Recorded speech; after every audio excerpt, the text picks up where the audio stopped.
Hello and welcome to Contramundum. I'm Andrew Isker, and joining me, as always, is the star of the show, CJ Engel.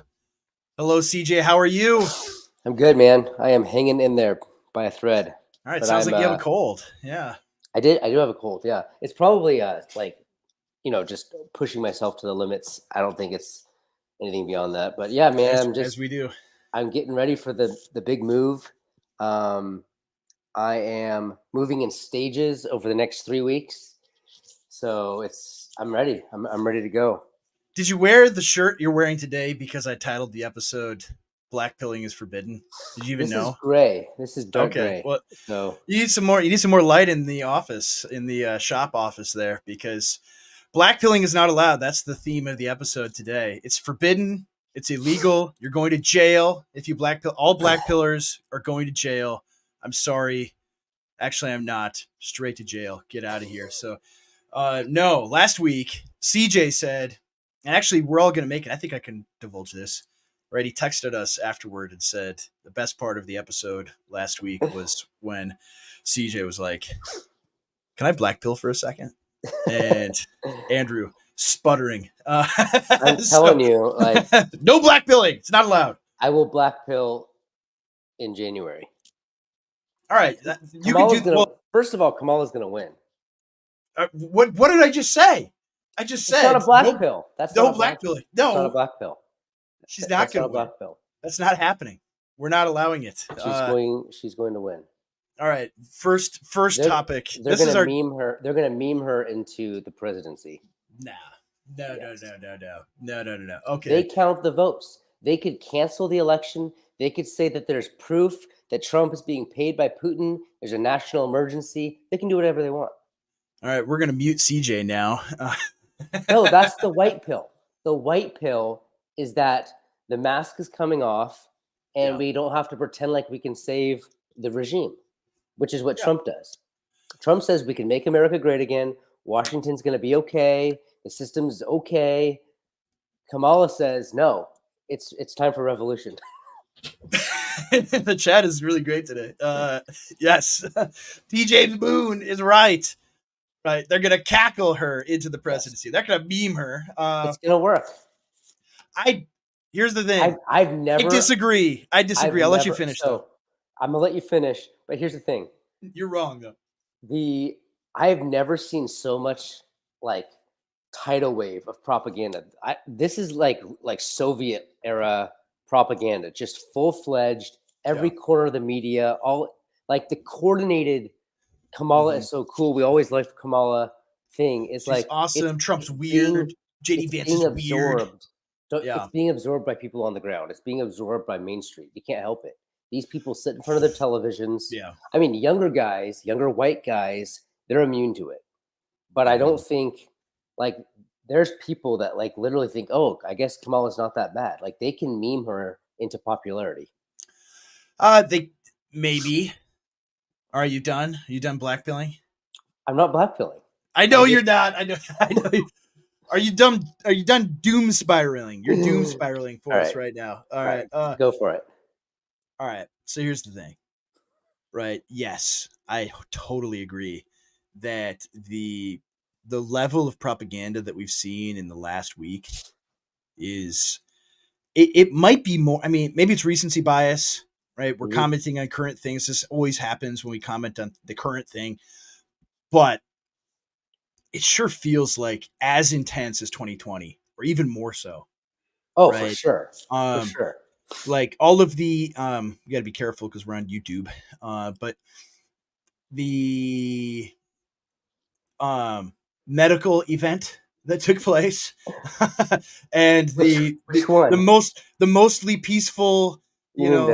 Demonstrations, all of that, right? And the most secure election of all time, right? All in the space of 6 months to a year. Like that was an intense level of propaganda, right? That was, nobody had ever experienced something like that in America in our lifetimes.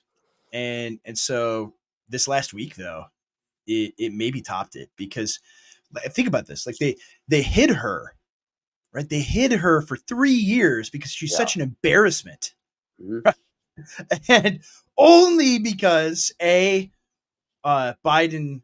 his senility obviously revealed to the entire country, and there's no possible way they could hide it anymore.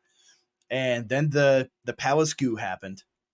They replace Kamala, or replace Biden with Kamala, but only after the attempt on Trump's life failed, right? Which totally, I mean, even going back to that just for a second, because I think we need to like back up and think about that for just a moment. Like, have you seen the stuff that's come out in the last week? Like the Senate investigations, the On uh, the shooter, on the yeah, Secret Service. that I mean, today I saw something and it was a legit report. It wasn't some like weird one of these weird accounts, you know. It was somebody legit that said, maybe Posobiec, who I think is pretty reliable on these things. Um, that they 30 seconds before shots were fired, someone on the radio said Mm-hmm. long gun. Like Mm-hmm. you could see a long gun. Like 30 seconds. They had a full half minute Mm-hmm. with a guy with a rifle in their sights and they did nothing. Right. Yeah. I don't know, man. I This think is it's not just incompetence. no. From the very beginning, I said this is not a lone nut. This Yeah. is coordinated. Yeah. I believed that from the very beginning. Well, we were in Texas together, and I was just like doing the math in my head, right? Trump has done hundreds of public events since 2016. The entire time the media has been riling, the public, the blue anons up that he's literally Hitler. And so Mm-hmm. go be a Dietrich Bonhoeffer, go be a Colonel Stauffenberg, be a hero and take out Uh-huh. literally Hitler, right? They've been planting that in people's minds forever. He's been doing hundreds of events, right? Maybe he's done 1,000 events. Let's just say he's done 1,000 events since 2016, Yeah. right? That's probably fair. In 8 years, or since 2015, 8 years of that. And the very first time that somebody shows up with a gun, the very first time in the 1,000 events that somebody shows up with a gun, not only do they not stop him, that he's able to not only get into a firing position within range of the president, but then also is able to get shots off. Yeah. Right? That's All right. insane. I mean, what, to All right. quote I'm gonna read. Norm, what are the odds? I'm Right? gonna read How about those odds? from 1972, Murray Rothbard's article. It's only 3 paragraphs. Okay. Called another lone nut. All right. You got to do the voice. You got to do the voice Can't do and the the laughs. voice. I can't do the voice. You just did. The laughs are the best. All right, Murray Rothbard, the greatest libertarian. Murray can cackle. We'll allow Murray to cackle, Yes, not Kamala. he's one of the allowable libertarians on the show are 5, and Murray's one of them. So here's what he says. We'll talk about the other 4 later. And this was in 1972. He says, yeah, John F. Kennedy, Malcolm X, Martin Luther King Jr., Robert F. Kennedy, and now George Wallace. The litany of political assassinations and attempts in the last decade roll on. Then he says, and we might add General Edwin Walker and George Lincoln. This is so funny. He adds, okay, never mind. Yeah. In each of these atrocities, we are fed with a line of cant from the liberals and from the establishment media. In the first place, every one of these assassinations is supposed to have been performed, must have been performed by one lone nut, to which we can add the one lone nut who murdered Lee Harvey Oswald in the prison basement. One loner, a twisted psycho whose motives are therefore, of course, puzzling and obscure, who never acted in concert with anyone. Even in the case of James Ray, who was mysteriously showered with money, false passports, and double identities, and who vainly tried to claim that he was part of a conspiracy before he was shouted down by the judge and his own lawyer, even there, the lone nut theory is stubbornly upheld. It is not enough that our intelligence is systematically insulted with the lone nut theory. We also have to be bombarded with the inevitable liberal hobby horses, a plea for gun control, jeremiads about our sick society and our climate of violence, and the new gimmick, blaming the war in Vietnam for the climate and therefore for the assault on George Wallace.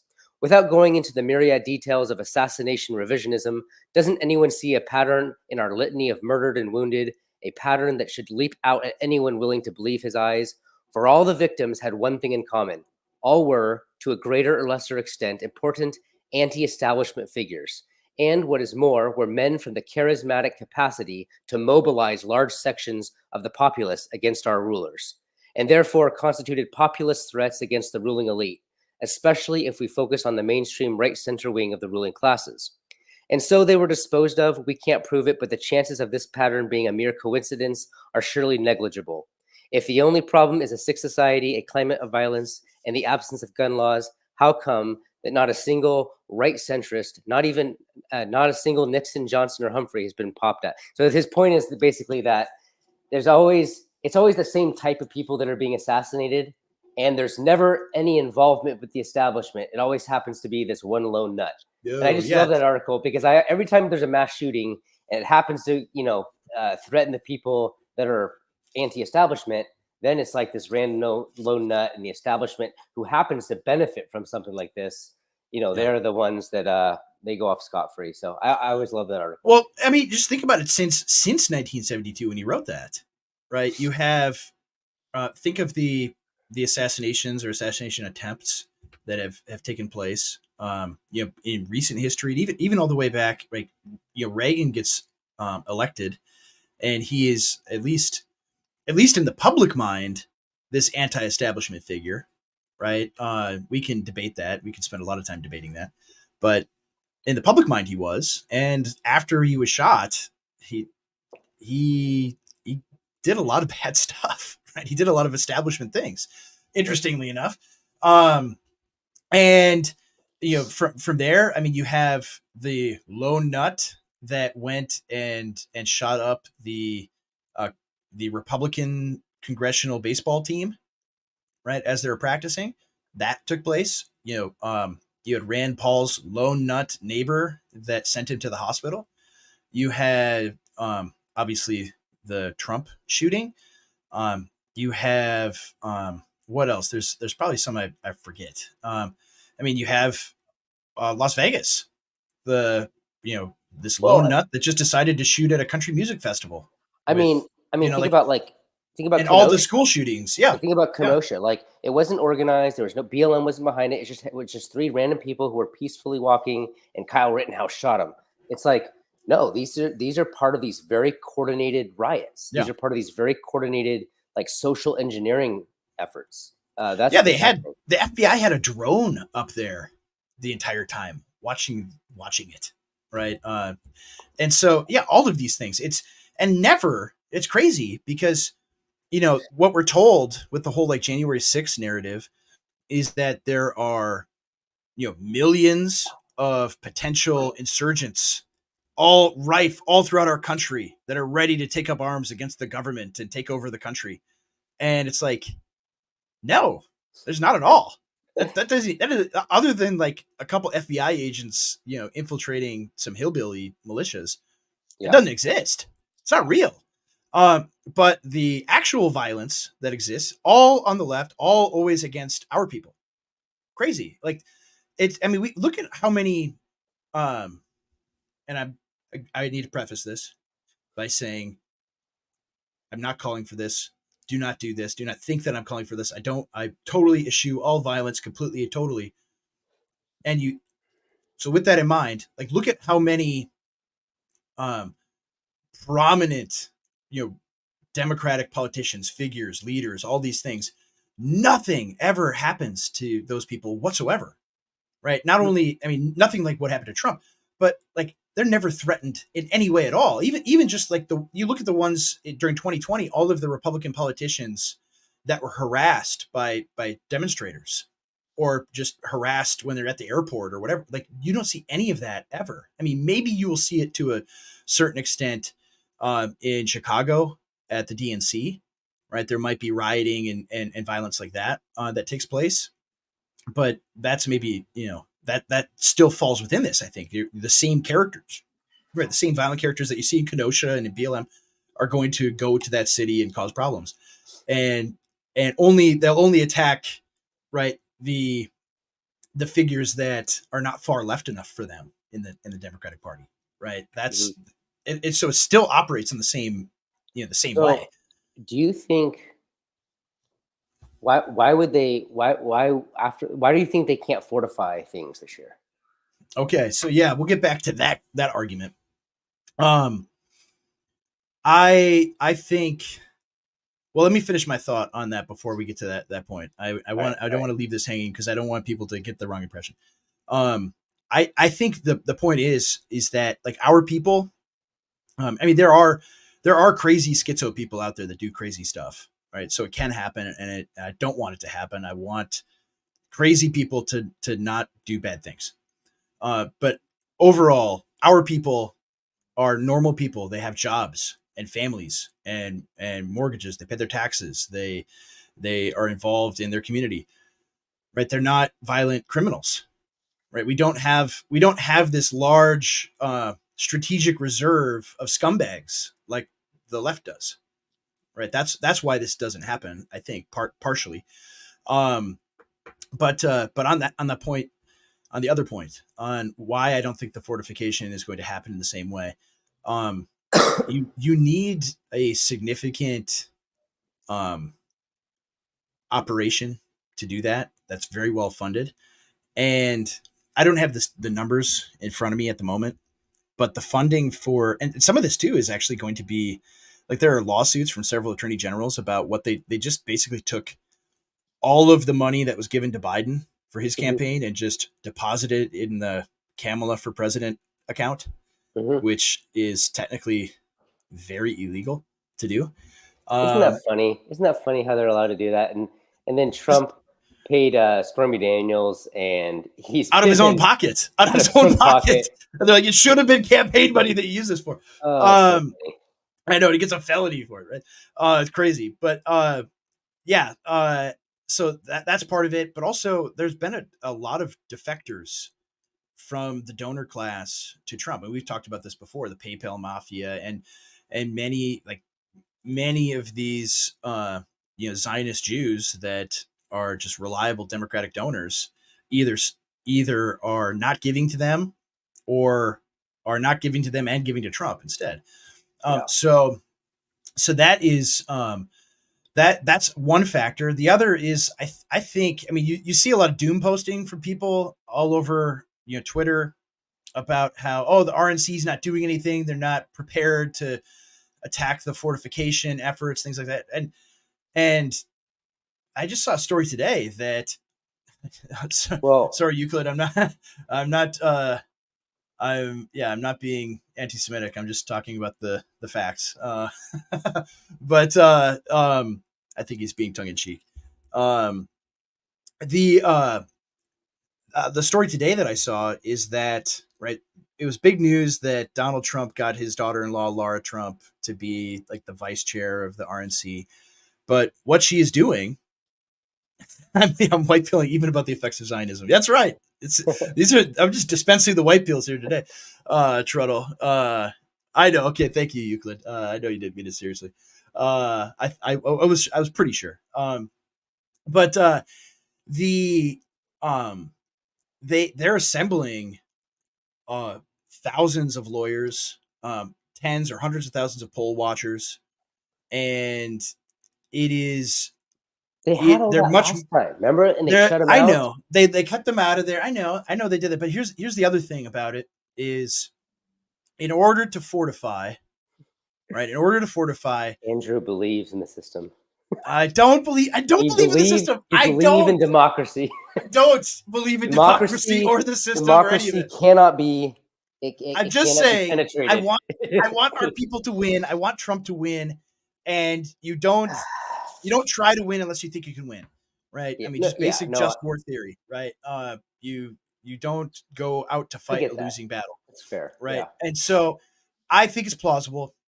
And I mean, here's the thing about, fortification has always happened, right? It was, you didn't think it was happening in the year 2000 in Florida?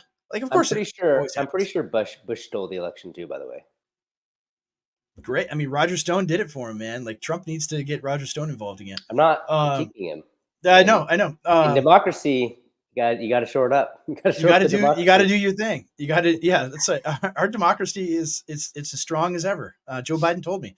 So no, like, in order to fortify, right? It's we have this idea of like, oh, you got like, I mean, some of it is like we all saw this, like what Sidney Powell and people like that say, oh, they're the Dominion machines and they're the server in Germany and they're flipping the. It's like, no, like actually, what happened is there were 6 states that were like razor thin margins. Like I think Biden won Wisconsin by like 11,000 votes. Something. Somebody can correct me in the comments if I'm wrong, right? And so when it's that close, right, you only have to fudge the numbers a tiny little bit, right? You only have to mess around a tiny little bit. We're not talking swings of, 4, 5, 6%, right? We're talking very tiny margins. And so well, what it was targeted fortification. So they only had to get specific spots in Georgia, states. Arizona, Wisconsin. So Nevada, they didn't need a broad spectrum of it, right? That's why Sidney Powell's thing was ridiculous, because they didn't need all that. They just needed specific cities. I don't think he won California, right? Okay, so I think Biden actually won that one. Here I am. I'm buying the official narrative. But right, like, so the issue is, like you said, that targeted fortification that they did, and that's right. He's grinding. CJ's grinding. Oh, you can't see the comments? I'll put this one up because it's funny. Josh Bulver, CJ is satiating his smoking habit right now with a screw in his mouth. Yeah, people always like to comment how you're like chewing your nails and doing all sorts of stuff. I fidget. I'm sorry, I fidget. It's part of his autism, and it's true. That's how he stays calm. And so anyway, right? If the margin in Wisconsin and in Pennsylvania and in Georgia is 5 or 6% for Trump, right? There's not enough pipe bursts and DMV ladies to be able to bridge that gap. Okay. At least he's not picking his nose. They're really letting you have it today, CJ. Here's the deal. The pipe burst, I don't think we ever actually got an official count. Like the pipe burst goes down the building for what, like over a week? A couple days at least, yeah. So why couldn't they have taken 3 weeks? Like you know what I mean? I mean, there's 100,000 registered voters. It's one precinct. It's one precinct. Maybe 150,000 voters out of the 100 will show up that day. I know, but what I'm saying is, and people believe it. You're able. People I know. Are weak-minded, man. They will buy whatever they're sold because they want to believe that they want to have the optimism of optimism is cowardice, right? Yes. They want to believe everything is okay, everything's fine, and so I'm not going to do that. Say that, right? Everything is not fine, right? And I can say that without blackpilling, because blackpilling forbidden.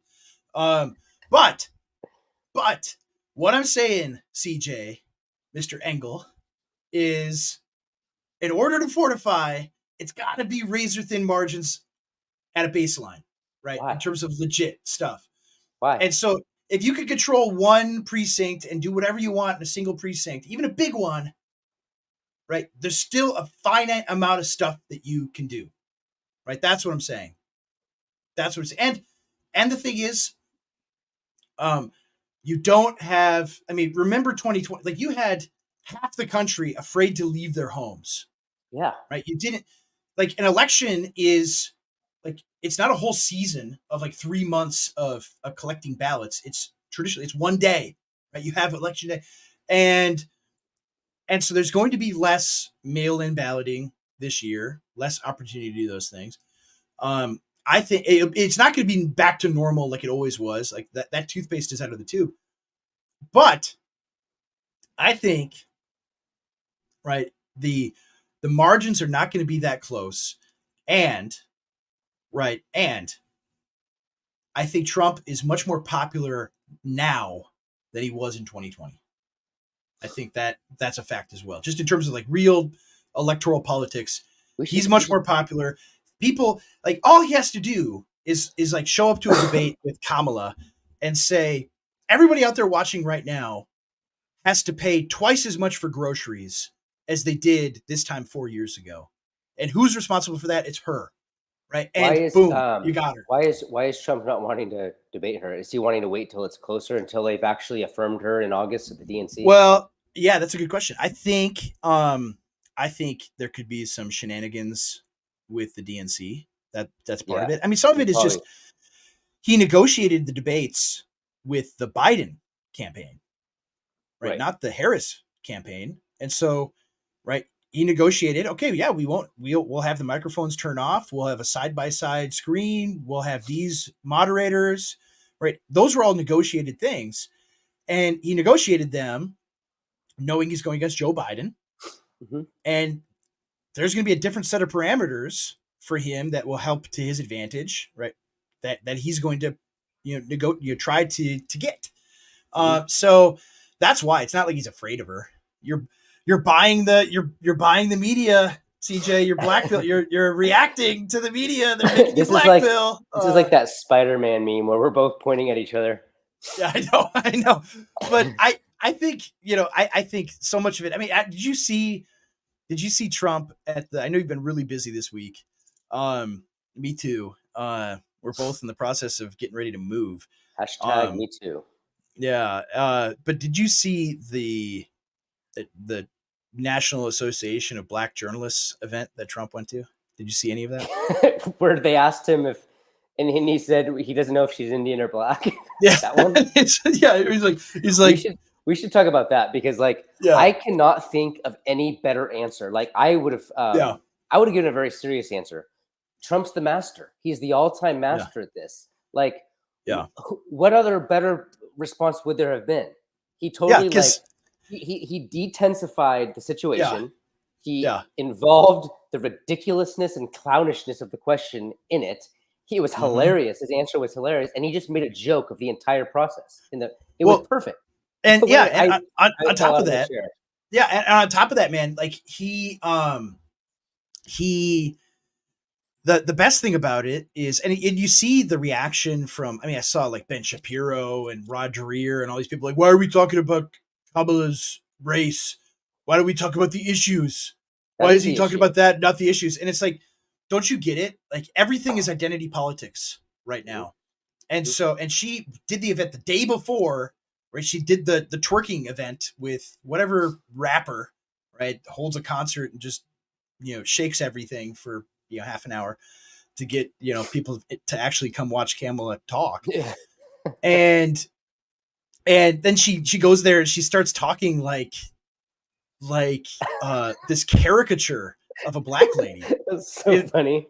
It was just absurd. Your tweet was pretty funny too. So I got kicked out of a Popeyes talking like that. Megan the Stallion. Yeah, Megan the Stallion. We all love her music, don't we? See, you could play her entire discography, and the only way I would listen to that is if Ben Shapiro was the one reading the lyrics. Yes.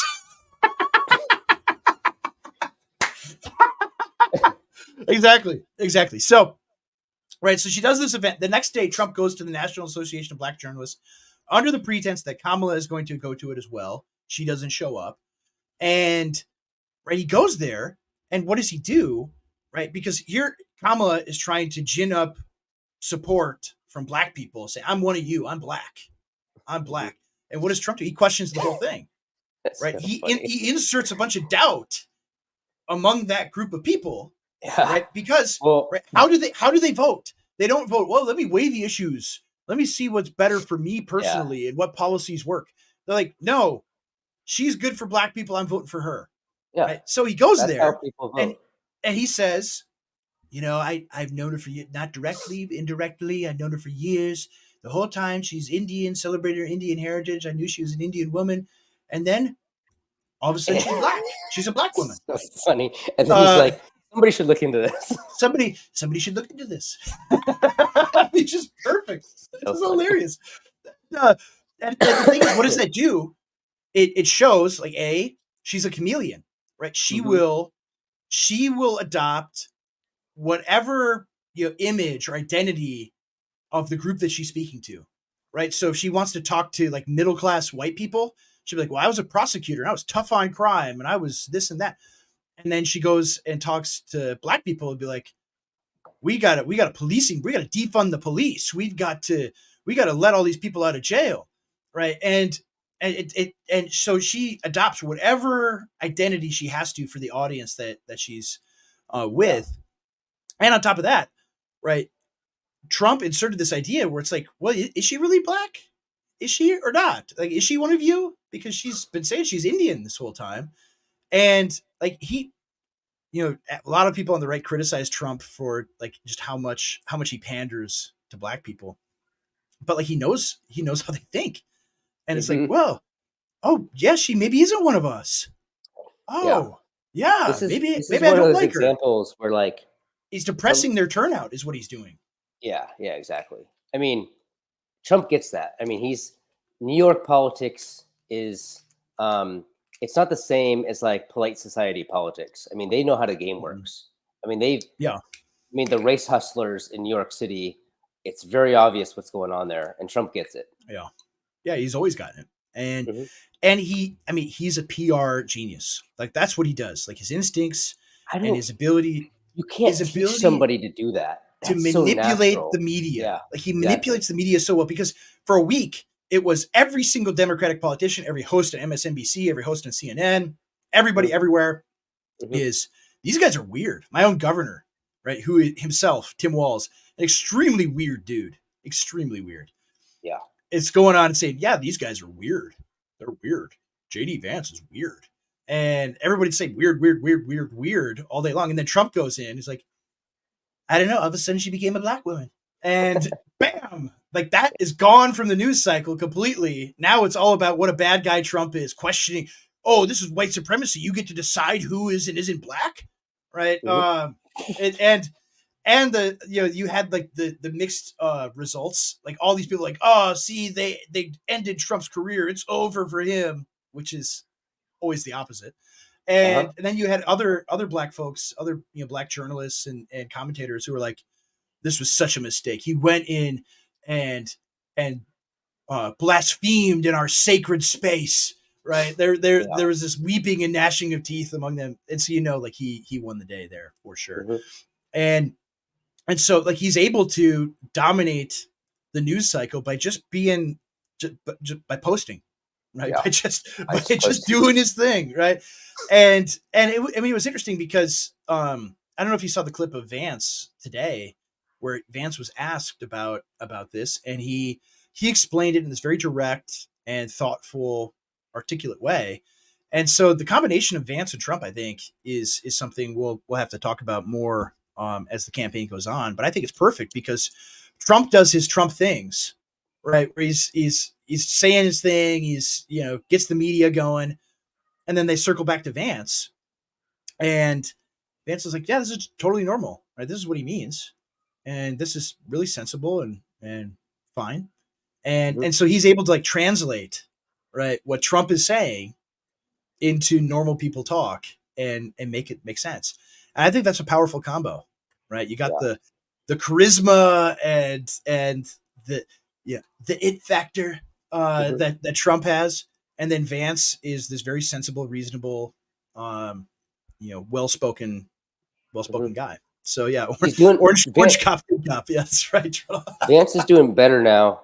I think he had a little bit of a rocky start, but I think his recent bits have been better. Well, and I think the rocky start is just that. All right, now he's inserted into the campaign, and they're going to go like knives out, 110%, and take, just take him out as much as they can. Like no matter who he chose, right? He could have chosen Ben Carson. He could have chosen anybody. Be that guy's weird. He's crazy. He's Hitler. He's terrible. Like that's just what they do. Yeah. So he's past that. Do you think Vance was a choice by Trump's people, or do you think Trump himself was involved in that? I think it's yes. I think. I mean, there were some comments last week about the PayPal mafia, and we should maybe elaborate what that is. We should elaborate on that. I also want to talk about Project 2025 and Trump's horrific advisors that are leading that. Like, I do not understand why they are. I mean, I can see Trump having because Trump doesn't have like the academic mind to deal with Yeah. what that means. But the fact that they would counter signal, unless it's like unless they're counter signaling because they want to run in the center, maybe that's what their plan is. But I don't know why there hasn't been any communication between the Project 2025 people to align your messaging or align your narratives. I do not understand like the tension there. Makes no sense to me. But it seems like it's a big deal. Yeah, let me comment on what is it, Chris Lascivita? I can't see the comments, so no. Let me comment on him for a second. I want to the other Paul wants to join us real quick. It's not even American. I'm sending him the link. We'll let him comment on American politics regardless, because Australia is just an American colony anyway. At the end of the day. And so Paul, I just sent it to you. You could join us in a moment. But yeah, Chris Lascivita. Like, here's the thing. I was in a group chat. We were talking about this this week about Chris Lascivita. I do not trust the guy. And I was like, I kept calling Chris Lascivita she and her. I'm like, Trump's got to fire her.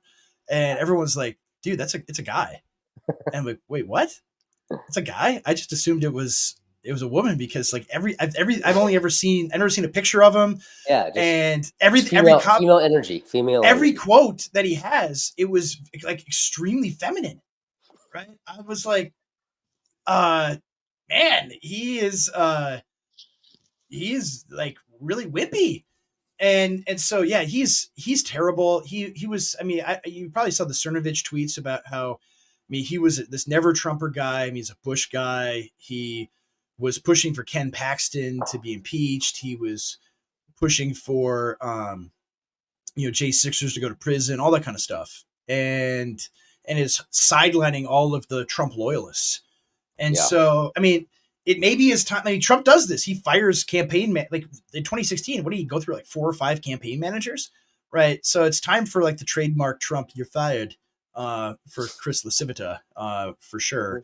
And maybe that's coming. I think from like a tactical perspective, Project 2025 didn't do Trump any favors, right? Because here's the thing: like the staffing issue is a real issue. Finding good, qualified, loyal people is difficult, and the left, right? They've got hundreds of NGOs that are doing Project 2025 stuff for them all the time, and obviously there's not going to be any media firestorm about them, and they can call upon anybody. And there's enough distance from like the Biden campaign or the Harris campaign from XYZ Soros NGO that's going to staff the next White House for them. Not for them because Trump's going to win, but Project 2025 on the other hand, right? They presume to speak in his name about his administration and the priorities of his administration, what he was going to do publicly. When it's like that stuff should have been all in-house. They should not have talked. Why aren't they all communicating and aligning their narratives and their talking points? That makes no sense to me. That's a problem. The left, this is where the left has mastered the art of narrative formation, right? Yeah. I do not understand. This is basic like political, like Reagan, even the okay, here's another example. The neoconservatives were actually the masters at this. They're very good at it. Yeah. The neoconservatives never would have let this happen. And they had, again, just like the left, right? Which they are on the left. Which they are. Right. They have all of these think tanks and NGOs that they could draw people from at will. And the right doesn't have anything like that at all. Even going back to like, there was the big controversy this morning over, Kyle Rittenhouse. We'll have Paul join us in a second after I make this point. Oh, right? I want to talk about this. So he's not voting for Trump? No. Breaking news. He is voting for Trump. He drew it back. He's like, I talked to Trump's people. It was a mistake. I shouldn't have said that. I'm going to support him all the way. So when did he first say he wasn't doing it? Was that like recently? Like this morning. And then, he did. And then this afternoon, he's like, I was wrong. What? So, okay. What was his reasoning at the beginning? Because it was because, it's the same as like abolitionists. Right. Okay. He's not good on the Second Amendment. Right. He banned bump stocks and whatever stuff that he did. And it's like, okay, yeah, he's not great on that. He's not ideal for sure. But look at Kamala Harris and what she wants to do, right? I mean, it's night and day, right? Difference between the two. Same thing on abortion, right? And so that's right. Oh, Fieldman went to the, hold on, I got to put this up, fellow Minnesotan. Right after going to the St. Cloud rally, all black pills have been thrown out from the Mississippi to the Gitchagumi. Don't you know? That's right. Thank you, Fieldman. Well, let's have the other Paul join us from Australia. Hello, Paul. How are you? Yeah, the boys. How are you? Hey, good. You guys, forgot about you guys down in Australia. How things going? How could you? You're naughty. So naughty. Is what time is it there? Is it I was just gonna early in the morning here or what? It is 7:43 a.m. Oh, and I am having a classic breakfast of a can of Coke, no sugar. There you go. I like that too. People make fun of me. Yeah, CJ doesn't drink cancer drinks, but are you drinking tea, by the way, Andrew? Are you drinking tea right now? I'm having coffee. No, this is actually, I forgot. This is actually from last night. I've got a teacup here, but it's from last night. Yeah, I'm an American. I drink coffee. Hey, Andrew, can you guess? You actually already know this, Andrew. So, Paul, can you guess what my favorite drink is? It's trivia time. Whiskey?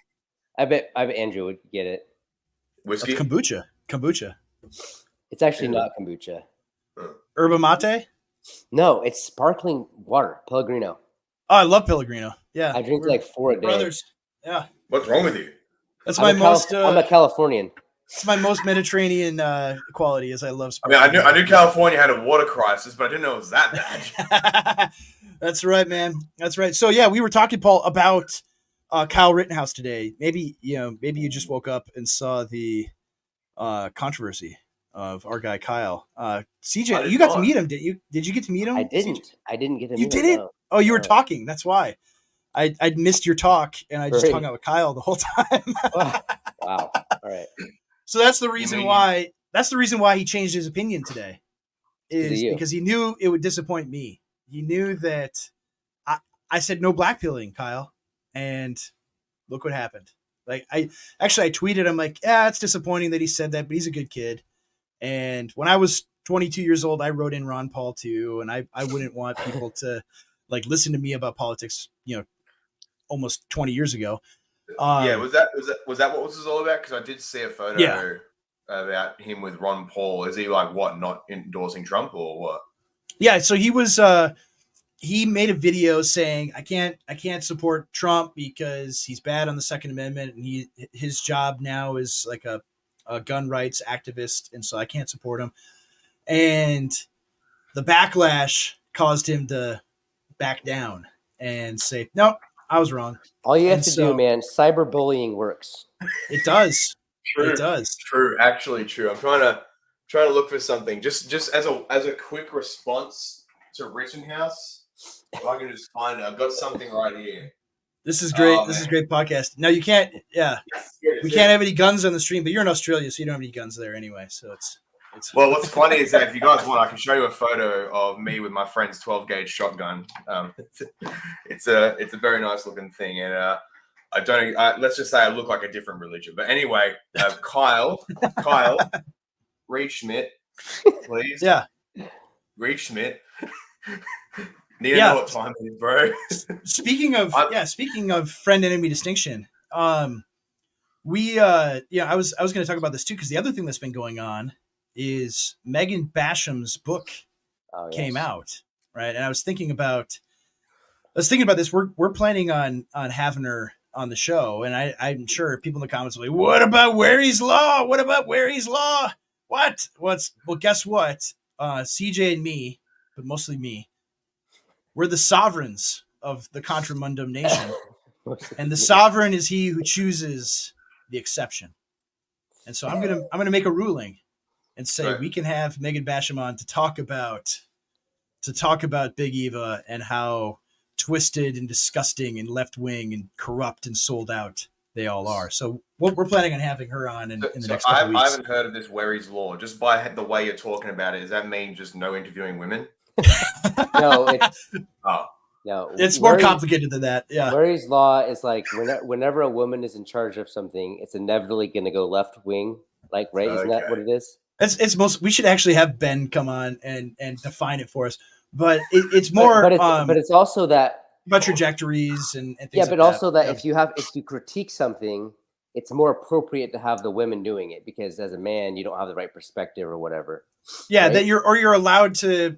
You're only allowed to critique the left. I hope Ben's not watching this, man. He's gonna block us online. Yeah. He'll be blackpilling. He'll be blackpilling. It's a good law. I like it. But yeah, only if a woman or someone non-white is critiquing the left, then they create the space for you to be able to say it. Yeah. Right. And where he's like T. James Boone has it here. Every woman with a platform eventually drifts left. Okay. And so, or softer on the left. Right next to Godwin's law. Thank you. But I thought so when it first came out. I thought it was an unmarried woman, which makes more sense, because I think that married women have much more of a rooted situation and they don't drift as easily. Yeah, I can tell you. I mean, I can tell you right now, my wife is much more right wing than I am. That's true, but then you'd have to account for certain situations like Rachel Held Evans. Yeah, of course. Yeah, for sure. I mean, there's a lot of men out there that there's a lot of women of both sexes, as they say. So I mean, so back to the point, is that like she has been, she's got the goods on all these guys, has it in a compelling form in her book, really well done, a lot of good research that she's done, just laying it all out there that they're bought and paid for, basically, either directly financially or in terms of they want to create influence with the regime. Right. That's a thing, like instinct wise, right? If you have the right instincts, we all already knew anyway. This just confirms the stuff we knew. So the big controversy is, what's his name? The member of the Ortlund cringe family, Gavin Ortlund, YouTuber. I like. Right? I've learned a lot from Gavin. It's got some good stuff. And also the fact that's why it's so bad. That's why it's so terrible. We're kind of on me and Dr. Ortlund are kind of online buddies as well, like because we engage in the same, the same Romanist Protestant type stuff. So we've got to be a relationship on that. So I'm not as quick to judge him, to say that. I've appreciated his retrieval and resourcement projects and his I really have. I agree with many such cases. But it's really sad to me.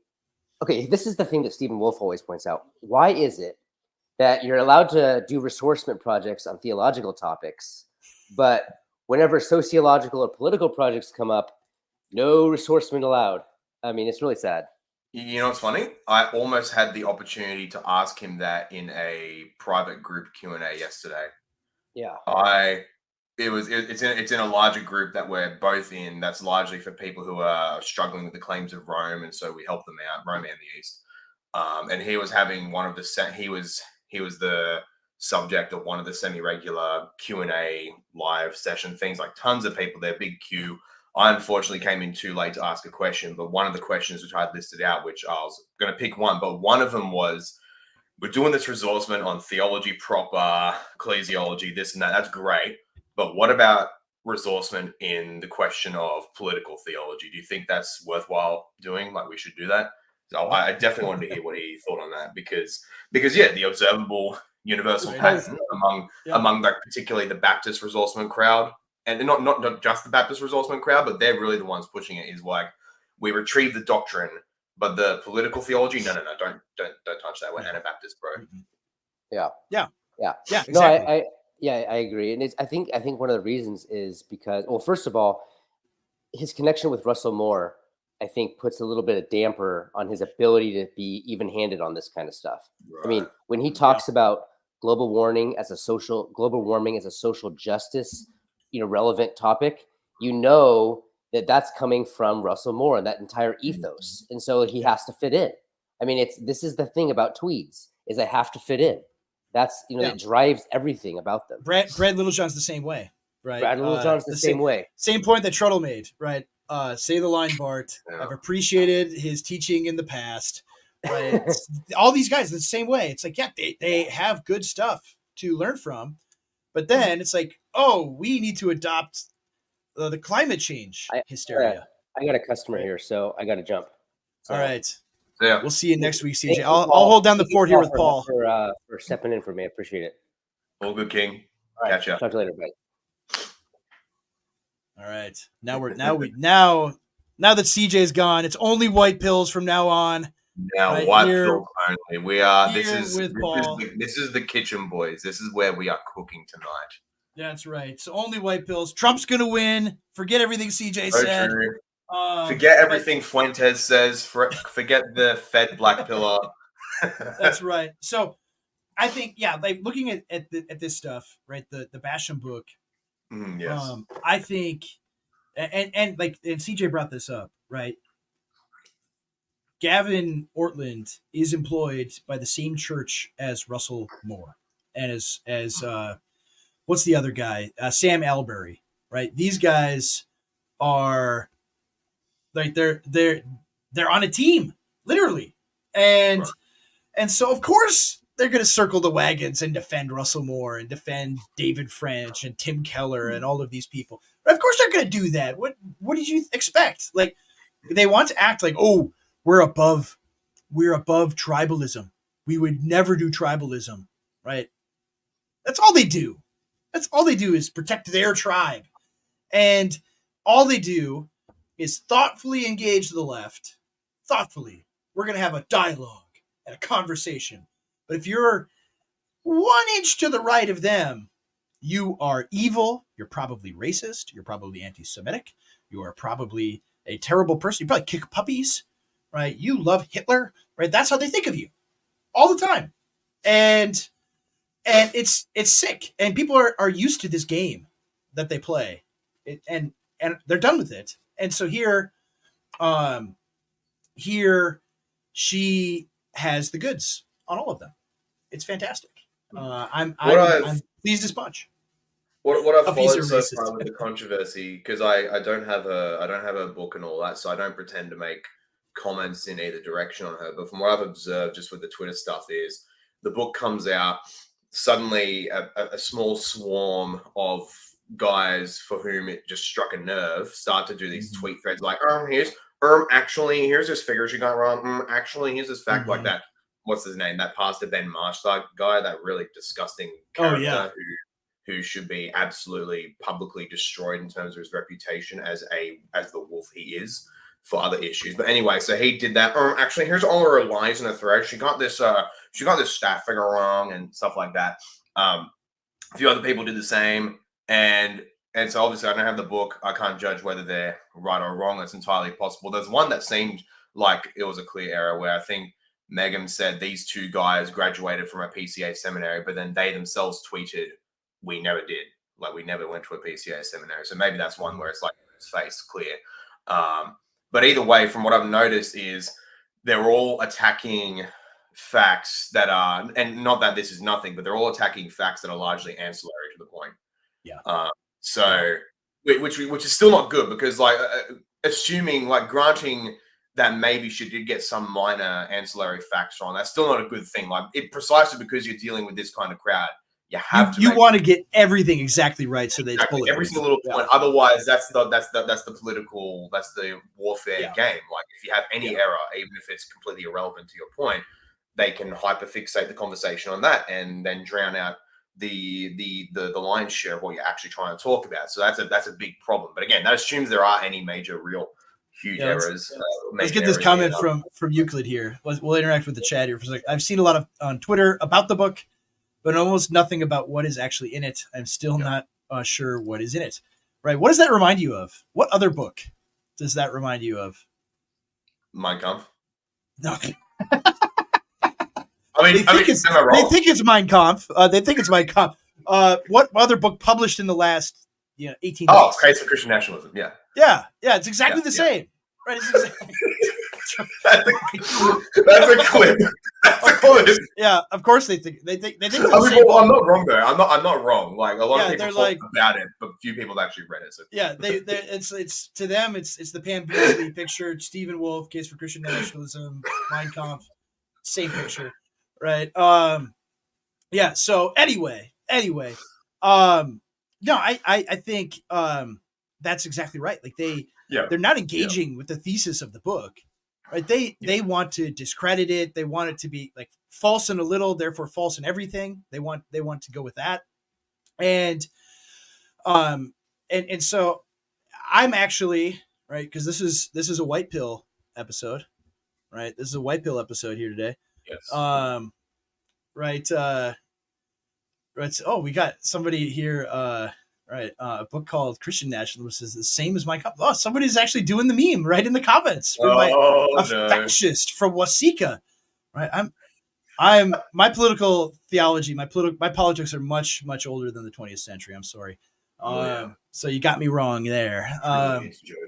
But Stryker wants to talk on natural law versus theonomy. That's a whole nother episode. That we're gonna we're gonna have Joel Webben on to talk about natural law versus theonomy and have that discussion. So I'll put a pin in it just for now. But we're gonna have him on to talk about those things in a few weeks. But yeah, I'm white pilled about it because here's the thing. For years, for 10, 15, 20 years, the online Christian right, whatever you want to call us, have been very critical of Big Eva and have, the following that we have, like A.D. Robles and John Harris, like their channels and everything got really big, especially in 2020, critiquing these people. But they could just dismiss all of us, right? As, oh, these are just fringe characters, right? These are just disaffected young men that are very angry young men that white men. Angry young white men. They're probably racist, especially A.D. Robles, who's Puerto Rican. Clearly victims of rural white rage. Yes, that as well. And it's like they could just dismiss us all, right? To diminishing returns, right? Because we have a growing audience and more people are listening to things we say.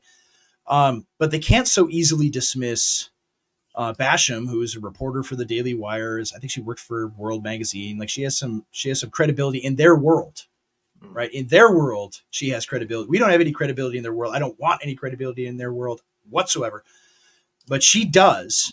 And it's forcing them to circle the wagons, to freak out, to have these long Twitter threads that dispute, minor details in the book, where Gavin, I keep wanting to call him Gavin Newsom, Gavin Ortlund, just flat out lies. Oh, I never said climate change was that big a deal, or I never said that climate change was like a doctrinal issue and something to, that there could be sin involved in there, or whatever he's saying, right? It's and then you see the videos posted where he literally said all of that, and you just straight up lying, right? It's forcing them. I mean, you see this with back to Trump. Like you see this when people are actually confronted with their own lies, with the own things they've done, and they can't hide it anymore. They can't just dismiss you. They just start stepping on rakes. They start looking stupid, and they look like liars because that's what they are. They are liars. They don't tell the truth. They're not. They don't care about our people, the good of our people, the good of our country, the good of normal everyday people that sit in the pews in churches. They don't care about any of that. They care about, right, what's going to advance my career? When will I get to write an op-ed in the New York Times? Right? When will I have a piece done about how wonderful I am in the Atlantic? Right? That's what they want. That's what they're after. They care about the prestige and the credibility with the regime. That's what they want. And it's being exposed, right? It's being exposed for everyone to see, and they can't ignore it anymore. And that's why that's your big white pill for the week. Is these guys are and they're getting exposed, they're getting shown for what they are, what they've always been, and they already are on the decline. Like the Gospel Coalition is dead, right? Nobody reads it anymore. Nobody. I mean, if you look at their their Twitter, right? I can send a tweet of my pizza with sauerkraut on it, and I'll get more engagement than any article they ever write. Right? Good. Good. You should actually do that. Yeah, and it's like, yeah, and yeah, this point, right? This is the point that whoops, wrong one. Chat keeps moving, right? Yeah, Doug Wilson says this all the time, right? You throw a rock at a pack of wolves, and the one that got hit is the one that yelps. And don't you dare criticize the Jews. Anyway. well, we'll get to that later. But yeah, that's right. To be fair, the sauerkraut pizza from Truddle is almost as depraved as the TGC Taylor Swift pieces. No, it's not. You got to try it. You've got to try the sour. If you've never tried sauerkraut on pizza, this is my culture, right? Don't mock my culture, people. Yeah, well, not all cultures are equal. I think you of all people would know that. Yeah, and mine is superior. So anyway, I'm extremely optimistic about it because, again, they have institutions, they have power, they have money, they have all these things, but they're not impressive people. They've been shown that they're not impressive people whatsoever. They're not they're not as bright as they think they are. And maybe one thing if they had like genuinely brilliant intellects, right? The best of the best in all of these institutes. They don't. They're all sycophants, right? That's all they are, right? They all are toadies. They're all guys that just are yes men that are trying to move up the corporate ladder. And so they're going down, and it's glorious to watch. I'm happy to see it, and we're coming for you. We're coming for you, Ortlund cringe family. We're coming for you. We're coming for you, Russell Moore. This is a tough one for me because, again, I've got a decent relationship with Ortlund. Love his work as well on other things, and I don't want, because I haven't watched his video and the back and forth between him on Basham's book yet. So I don't want to be given those public pronouncements. You don't have to. And you don't have to. I did. And potentially torpedo yet another relationship. Well, it's gonna happen eventually, Paul. I pray not, because from what I know of Dr. Ortlund, it's not going to be like a gossip session. I think, oh, I heard he said this. No, it's going to be with Dr. Ortlund. With all my interaction with him, he's genuinely open to much areas of intellectual inquiry, especially with respect to church history, the different traditions, what have you. And he's more than capable of charitably engaging with basically anyone on any of these issues. But that said, obviously he's written for TGC. He's generally in those same areas. So I mean, that could be the kind of shortfall he does have, like we all have at some point, where once a certain critique of a certain thing we're close to comes up, then maybe we're not so good at standing up to our principles and that. So I hope that's not the case. I hope you're just wildly misinterpreting things. I hope so, but you should hold up the concept of the political once more and see if he wants to engage with that, right? Because that'll put your thesis to the test, Paul. If he wants to charitably engage with other perspectives, and you know what? Maybe he will. Maybe he will. This is actually the perfect time to raise a point, which I want to make a whole video on it, just dedicated to us dissident right folks, where in all of our stuff where we rightly adopt things like the concept of the political, that there is such things as friends and enemies. It's not simply like, oh, well, this guy is generally conservative, so he's a friend. He can still be a genuine enemy. So in doing all this stuff, and thus in being blunt in calling out false shepherds and guys who are trying to deceive us and even destroy us and all that, one big warning I want to have for the dissident right is to make sure that you guys are absolute masters, that we're all absolute masters of the virtue of patience, because it is a reality that there are many people who are fooled by these things, whether they're laymen or even scholars, and it's genuinely not a matter of malice, but they just have their eyes covered over. And so with them, many of them can genuinely be reached and brought over to the true perspective of things if you are patient and and amicable to them. Even if at the outset there's some who maybe at the outset they do kind of act hostile, but you can discern whether that's out of genuine like evil malice, they're a true Schmittian enemy, or if it's out of their ignorance. And so you need to discern that. And with those, you really do need to exercise that virtue of patience and explain them to these things. Look, here's how things actually are and what have you. Obviously, it can get to a point where you've just made your point so clear to them and they're just so obstinate that you have to shake the dust off your feet and move on. That's fair enough. But there's many of them where if you are patient with them, if you are patient with explaining these things to them and not just immediately putting them on public blast, there are some big dissident right folks who I think are way too quick to put people on public blast and not be patient with them. I'm not going to name names because, no enemies to the right. But be that as it may, to all of them out there, they may even know who they are if they just think about their own conduct. Be patient with these people. Explain the truth of the matter as clearly as you can. Like, understand who they are, how they think, and the words they understand, and frame it in those kinds of words. And if they are truly spirit-led people who seek truth and understanding, then they'll understand your points and they'll come over to our side, quote unquote. So yeah, you need to be patient with these people and not just immediately put them on blast. That's the warning I have for the dissident right. Please focus on patient persuasion first. Only put people on blast when it becomes manifestly clear that they do not listen to reason. They are genuinely operating in malice. They are a true enemy. That's the only time when we should resort to that, not as a first resort. Yeah, I totally agree with you, 100%. Here's where I'll maybe disagree. And maybe it's because I don't have much of a relationship whatsoever, other than being randomly blocked by Gavin Ortlund, despite never interacting with him. I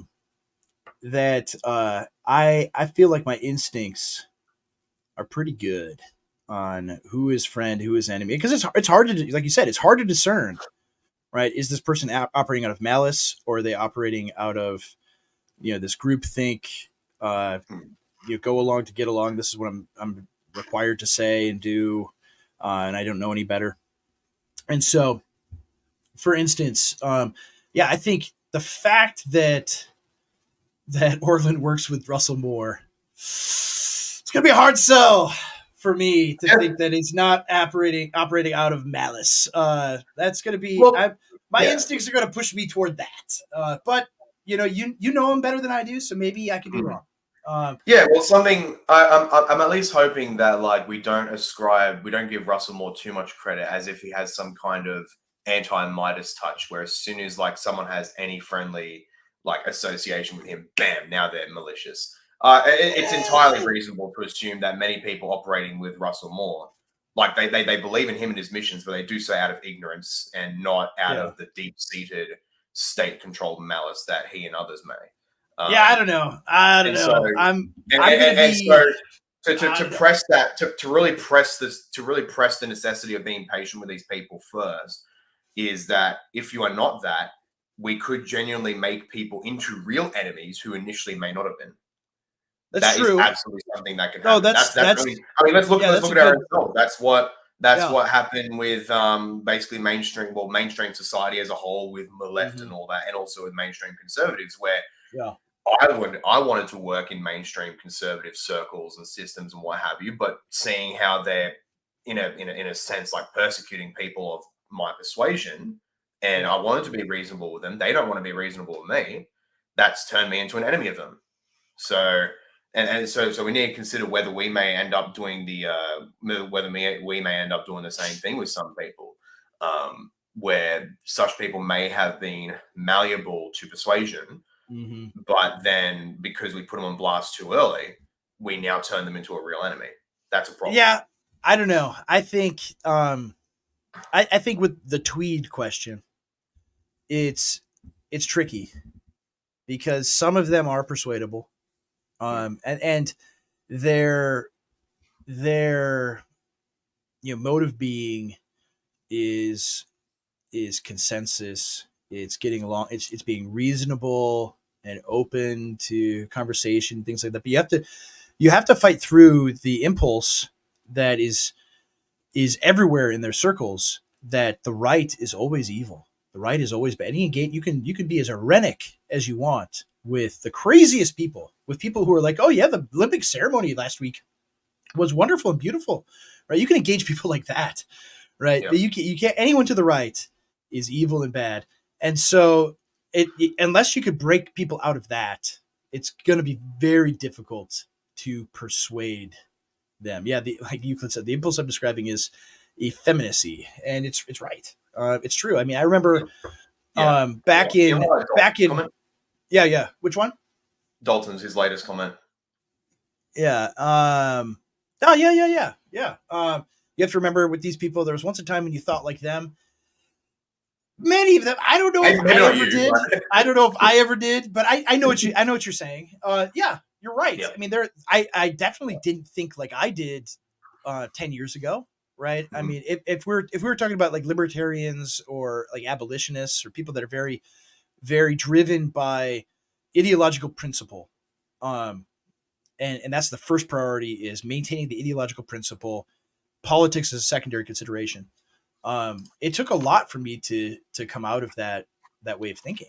I mean, it took 2016 and 2017 and all the events of those years happening before I could begin to think about things outside of just being dominated by my principles, my ideology. I am right, and that's all that matters. Because there's more important things than being right, and so I don't maybe have as much sympathy for people who are not like me. I wasn't like them, and so I don't know. I know the things, like I can persuade libertarians because I was one. I can persuade not all of them. Some of them are unpersuadable. But the ones that are persuadable, I can persuade them. The Tweed, I was never like that, right? I was never someone who's like, man, I really want the smart people to respect me, right? I think that drives a lot of how they operate, think, and act. Is I want to be part of the club, right? I want to be part of the smart guy club, and I never really cared about any of that. It's like, what? I'm smart. I don't care if you think I am or not. Who cares? I don't need a ribbon. Give me a ribbon for that.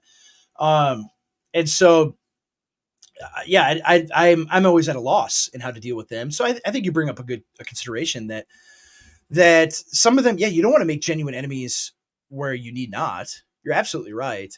But at the same time, right, when the rubber meets the road on things like this, so Basham coming out with this book and saying, here is what has been going on in evangelicalism for the last 20 years. And these are the bad people that have been doing bad things intentionally. And if your first instinct is to defend them and attack her, right, you are declaring who is friend and who is enemy, right? Yep. Already, right? Yep. So like actions are speaking. Like this is like yeah, like what is this one? I'm gonna go to the chat and see what guys are saying. Like well, like this one from Squidward is interesting. Like it's annoying that we never had any debates between these people, just tweets.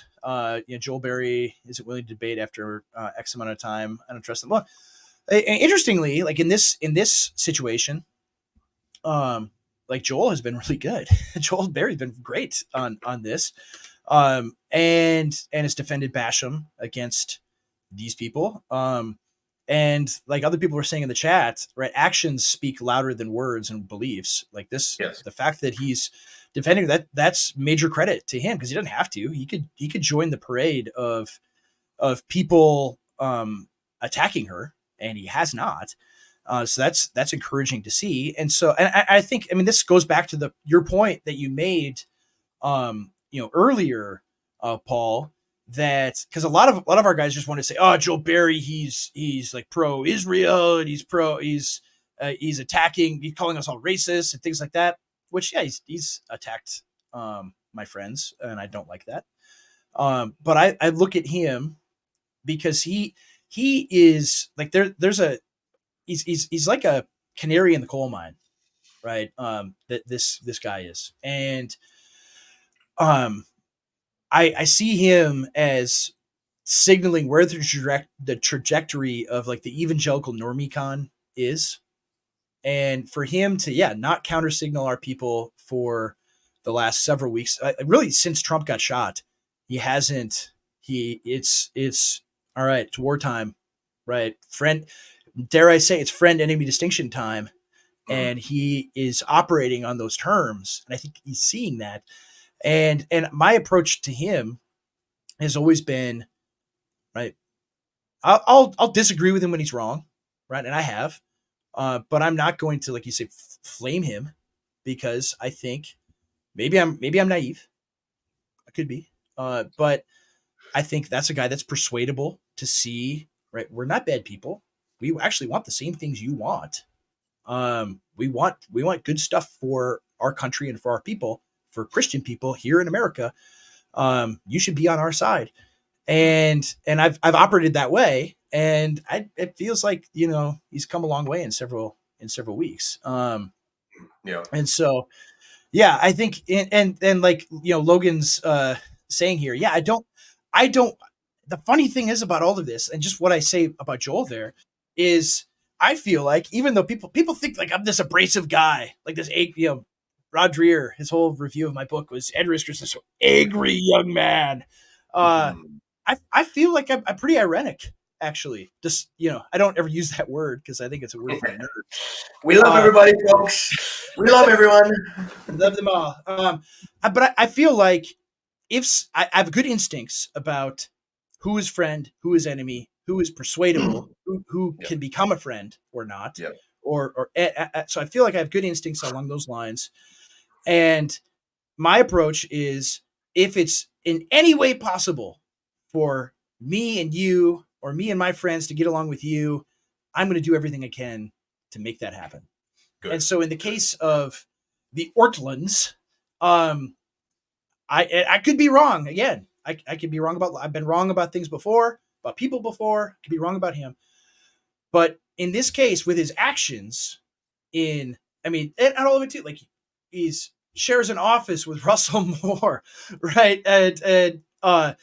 And what he's done with Meghan and attacking her and just lying about the things that he said in the past. And the fact that, like, I have a hard time trusting anybody who's like, climate change, it's happening, guys. We gotta get paper straws.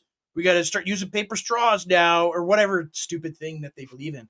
Right. I have a hard time trusting someone like that, that they could be persuadable, because their instincts, like, even if they're not acting out of malice, their instincts are so bad, right? They're so tremendously bad that, right, even if you're a friend, like, what good are you if you're on my side? If you get snookered by that, right? So, like you said, I want to be ironic. I want to get along with everybody.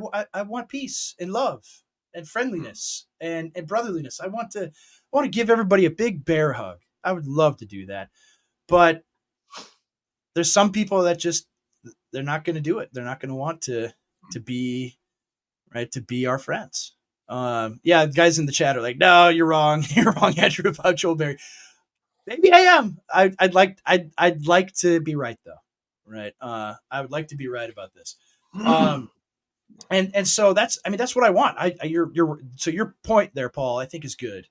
That we should seek peace with people if it is possible, right? Yes, we should try to make friends where we can, but I think actions like this week, when you're attacking someone who is pointing out who our enemies are,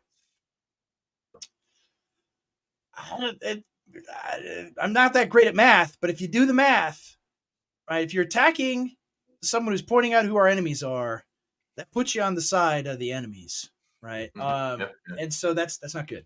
That's not good. But I need to watch more of it and see more of the discussion, because I've only seen just a little bit on Twitter, and of course that's not everything. So we'll see how it all shakes out over the next couple weeks. But this is good. We're I'm getting called controlled opposition. Controlled opposition. I think one of the only ways, the only simple way for this dispute between Ortlund and Basham to be resolved. There's technically other ways, but it would be orders of magnitude harder. But the only realistic way, really, for this stuff to like peace to be made is if Ortlund and Basham actually got on a stream together and dialogued. Yeah. That's probably the only realistic way that where this or somehow. Do you think that's going to happen? Right? Do you think that's going to happen? Do I think that's going to happen? No, probably not. I think Megan would be open to it. Then again, did anyone think Donald Trump was going to be the United States president in, say, 2010? I don't think so. Yeah. I was going to say 2015, I did, but 2010, no. 2010, no. It wasn't like Donald. No. Wait, Donald Trump's running. yeah. I that's didn't. That's how far out of people's minds it was. I mean, like, that with my study of history, I've come to basically discount any and all claims that this will never happen. This is totally impossible. You can say something is vastly, vastly improbable, such that maybe it's practically impossible, maybe, but you can never discount it entirely. You can never do that with history. There are some things, such wild things that come out of left field and change everything, that you can never claim things are impossible. And when you understand the nature of cause and effect, you know that you can affect the most seemingly impossible seeming things if you just have the right set of causes arranged at the right time. In the case of politics, if you have the right people in the right places at the right time, you can affect any kind of change. So, and this is one of those. And one of the ways we can do that is by trying as hard as possible to maintain our friendships and even forge new friendships with more normie guys who in their actions are functional enemies and yet who are nonetheless malleable to someone who is a friend of theirs, leveling genuine criticism and persuasion towards them, because you can get the exact same set of words of about how the normie conservatisms failed, nationalism good, Christian nationalism good, SBC bad, ERLC bad, all that stuff. You could get the exact same arrangement of words of such an argument. If it's coming from a stranger, the likelihood they'll listen, unless you're like a brilliant orator, is very low if they're going to listen at all, especially if they're ingrained in the system. But if that exact same of words is coming from a close friend, they're going to take that seriously. That's true. I mean, you listen to your friends. You're absolutely right. And in the chat, everyone is saying that that you should be the moderator of this debate because you like both these people. To do that.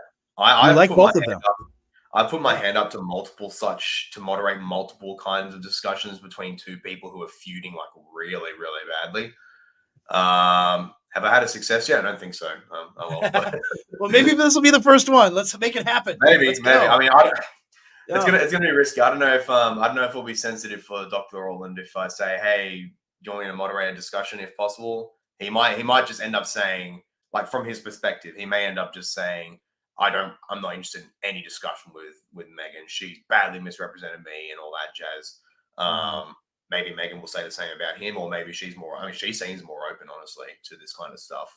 Because in the end, she's just coming out with these things. She's keeping it respectable, while a ton of Pastor Ben Marsh clones are just coming out of the woodwork to try to destroy her, which is curious. So, yes, it is.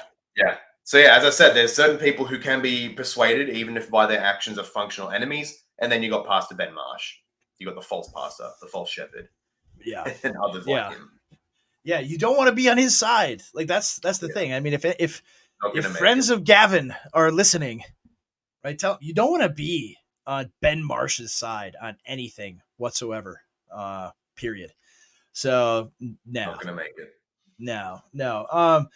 So yeah, I think we're going to have Megan on to discuss this, and we would totally have Gavin on too. I don't think he would accept the invitation though. Yeah, given what you said now. I just can't trust somebody like that, man. I just can't. I'm sorry. If you buy if you take seriously and the thing too is like, I want clean water and clean air, right? I'm a right wing environmentalist. Yep. Right. I don't want my rivers and streams polluted. Right. I don't want that to happen. You're an Uncle Ted enjoyer. Well, I wouldn't go that far, but I don't want, I don't want pollution. Right. I don't want bad things like that.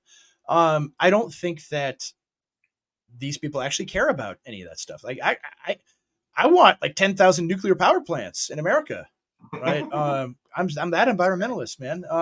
So yeah, it's so it's not an issue of, oh, do I think that human beings can affect the environment or whatever? It's like, no, I think this is a huge scam to deindustrialize the West because they hate us, right? That's what it is, period, right? Because if you care, I made this tweet, like if you actually cared about global warming or cooling or whatever,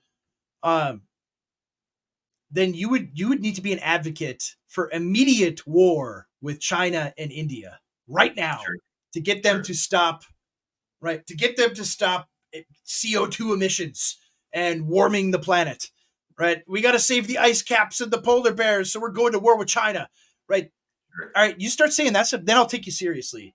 But these people are not. They're not at all. And exactly, this is the point, right? The whole agenda of it is to send all of our industry over to China and India, where they just destroy the whole earth.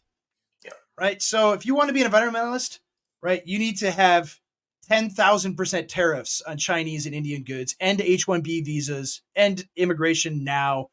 And then we can have a nice, clean earth once again. I'm the true environmentalist. Sorry, Gavin Ortlund.